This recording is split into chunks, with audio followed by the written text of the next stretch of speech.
रात को एक बार फिर से पूरा का पूरा परिवार नींद में चलना शुरू कर देता है। सैरा के हस्बैंड को लगता है कि जिस बच्चे की मृत्यु हो चुकी है वो अब भी उनकी गोद में है, वो उसे खिला रहे होते हैं। साथ ही सैरा की बेटी को दिखाया जाता है जो सीजर से अपने सारे टेडी बियर्स को काट देती है। सैरा अपने लिए शेक बना रही होती है, इन सबको नहीं पता कि ये क्या कर रहे हैं। वहीं सैरा के बेटे को दिखाया जाता है जो नींद में पूरी तरह से पैरालाइज है। वो अपने पेरेंट्स को बुलाना चाहता है लेकिन वो मजबूर है, वो चाहकर भी उन्हें आवाज नहीं दे पा रहा होता। और तभी उसकी आंखें खुल जाती है, उसे वहाँ पर एक साया दिखता है, जिसके बाद सब के सब अपने होश में आ जाते हैं। और जब सैरा अपने हस्बैंड और अपनी बेटी के साथ अपने बेटे के कमरे में आती है तो वो देखते हैं कि उनके बेटे की तबीयत बहुत ज्यादा खराब है, वो बहुत ज्यादा डरा हुआ है। जिसके बाद इस पूरे परिवार को विश्वास हो जाता है कि जो भी इनके साथ हो रहा है वो नॉर्मल नहीं है, वो बहुत ही खतरनाक है।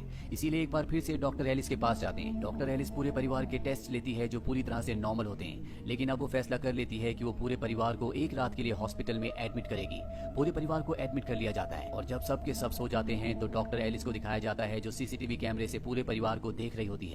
सब सो चुके हैं, सोने के कई घंटे बाद भी सब कुछ नॉर्मल होता है। एलिस कुछ देर के लिए उस कमरे से बाहर जाती है जहाँ पर उस सीसीटीवी कैमरे पर पूरे परिवार को देख रही थी, और ठीक उसी वक्त उस कमरे को दिखाया जाता है जहाँ पर सैरा और उसका पूरा परिवार है। एक बार फिर से वो नींद में जाग जाता है। साथ ही सैरा का बेटा जो नींद में पैरालाइज हो चुका है, ऐसा लगता है जैसे कोई उसे टॉर्चर कर रहा है, उसे बिजली के झटके लग रहे हैं। और जब वो चिल्लाना शुरू करता है तो एलिस और डॉक्टर दोनों के दोनों इनकी मदद के लिए इनके रूम में आ जाते हैं। और जब एलिस रूम के अंदर जाती है तो सैरा का हस्बैंड उस पर हमला कर देता है, वो उसे मारने की कोशिश करता है, लेकिन इससे पहले कि वो ऐसा कर पाता हॉस्पिटल में काम करने वाला स्वीपर पीछे से उसके ऊपर हमला करता है, जिससे वो बेहोश हो जाता है। अगली सुबह यहाँ पर पुलिस आती है और सैरा के हस्बैंड को गिरफ्तार कर लिया जाता है क्योंकि रात को उसने एलिस को मारने की कोशिश की थी, हालांकि उसने ऐसा जानबूझकर नहीं किया था। इसके बाद सैरा के पूरे परिवार को हॉस्पिटल से डिस्चार्ज कर दिया जाता है और यहाँ पर वो स्वीपर जिसने रात को एलिस की जान बचाई थी वो एलिस के पास जाता और कहता है कि अब मैं जॉब को नहीं कर सकता, मैं यहाँ से जा रहा हूँ और तुम अपनी जान बचाना चाहती हो तो तुम्हें भी उस परिवार से दूर रहना होगा। वो उसे कागज देकर चला जाता है और जब एलिस उस कागज को खोलती है तो उसमें नॉक निस्सा लिखा होता है। ये एक ऐसी स्पिरिट होती है जो रात को सोने के बाद इंसानों के करीब आती है और उन्हें किसी भी हद तक नुकसान पहुंचा सकती है। एलिस अपने घर पर आने के बाद इंटरनेट पर नॉक निस्सा लिखती है, जिसके बाद उसे पूरी डिटेल्स पता चल जाती है कि ये एक स्पिरिट के बारे में है। और यहाँ से कहानी फ्लैशबैक में जाती है जहाँ पर एलिस बहुत छोटी थी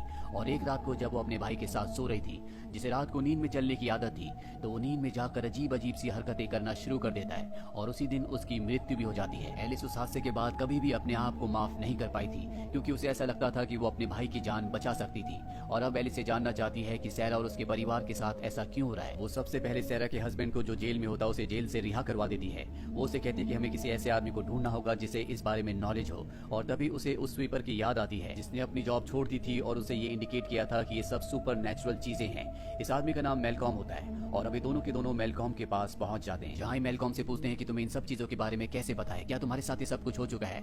मेलकॉम कहते हैं कि नहीं, मेरे साथ नहीं हुआ लेकिन मेरे ग्रैंडफादर के साथ हो चुका है जो अब भी जिंदा है। और अभी मेलकॉम के ग्रैंडफादर से मिलते हैं जो इनको बताते हैं कि मेरे साथ भी कुछ ऐसा ही हो रहा था, लेकिन इससे पहले कि वो डीमन मुझे मारता मैंने अपनी आंखों की आईलिड को काट दिया, जिसके बाद कभी मेरी आंखें बंद नहीं हुई और वो डीमन मेरे ऊपर हावी नहीं हुआ। वो डीमन तुम्हारे बेटे के ऊपर हावी है और जब तक वो तुम्हारे बेटे को मार नहीं देता वो तुम्हारे घर से वापस नहीं जाएगा। अब ये सब के सब सैरा के घर पर आ जाते हैं। इन सबको पता है कि यहाँ पर जो कुछ हो रहा है वो सैरा के बेटे की वजह से हो रहा है। डीमन उसकी बॉडी पर हावी होता है, जिसके बाद वो पूरे माहौल को कंट्रोल कर लेता है और उसी की वजह से पूरा परिवार रात को नींद में जागता है। ये तय करते हैं कि आज इस सैरा के बेटे को सोने नहीं देंगे। ये सैरा के बेटे को कुछ दवाइयाँ देते हैं जिससे वो पूरी रात जागता रहता है और डीमन उसके ऊपर हावी नहीं हो पाता। और अब ये तय करते हैं कि इन्हें किसी न किसी तरीके से डीमन से हमेशा के लिए छुटकारा पाना होगा और सैरा के बेटे की जान बचानी होगी। एलिस ने अब तक इस बारे में बहुत ज्यादा रिसर्च कर ली होती है और अपनी रिसर्च के आधार पर वो सबको बताती है कि डीमन हमारी दुनिया में नहीं रहता, उसकी दुनिया दूसरी है, वो दूसरे डायमेंशन में रहता है और ये जो डीमन है ये ख्वाबों की दुनिया का डीमन है और अगर हमें उसे हराना है तो हमें ख्वाबों की दुनिया में जाना होगा, जिसके लिए हम सबको सोना होगा। और इसके बाद इस सब के सब इंजेक्शन लेकर सो जाते हैं और सोने के बाद ख्वाबों की दुनिया में जाने के बाद भी डीमन इन्हें पूरी तरह से अपने कंट्रोल में ले लेता है। सैरा के हस्बैंड को अपने मरे हुए बच्चे की छवि दिखती है, साथ ही यहाँ पर एलिस को अपने भाई की जिसकी बचपन में मृत्यु हो गई थी। सैरा अपने आप को कंट्रोल नहीं कर पा रही होती, लेकिन यहाँ पर सिर्फ एक आदमी होता है जो कंट्रोल में होता है और वो होते हैं मेलकॉम के ग्रैंडफादर। वो जानते हैं कि डीमन अब सैरा के बेटे के ऊपर हमला करेगा, इसीलिए वो उसे बचाने के लिए आगे बढ़ते हैं, पर डीमन उन्हें भी अपने कब्जे में ले लेता है, यानी कि उन्हें पूरी तरह से पजेस्ट कर लेता है। वहीं सैरा को दिखाया जाता है जो नींद में अपने होश और हवास खो चुकी है, उसे कुछ पता नहीं होता कि वो क्या कर रही है। एलिस जिसके सामने उसका भाई होता है वो उसे अपने गले से लगा लेती है, पर अगले पल उसे एहसास होता है कि ये सच्चाई नहीं है, उसके भाई की मृत्यु हो चुकी है और ये डीमन है जो सब कर रहा है। और जिस पल उसे एहसास होता है वापस अपनी सेंसेस में आ जाती है, भागकर उठकर सैरा के बेटे के कमरे में जाती है ताकि उसे बचा सके। वो देखती है कि वहाँ पर मैल्कम के ग्रैंडफादर सैरा के बेटे को मारने की कोशिश कर रहे हैं। वो उसे बचाने के लिए मैल्कम के ग्रैंडफादर को मार देती है। और यहाँ पर किसी भी ऐसे इंसान को बचाने का जिसे सपनों का डीमन मारना चाहता है सिर्फ एक ही तरीका होता है कि उसके बदले कोई और सेक्रीफाइस हो जाए। और यहाँ पर मैल्कम के ग्रैंडफादर सेक्रीफाइस हो चुके होते हैं, जिस वजह से सैरा के बेटे की जान बच जाती है।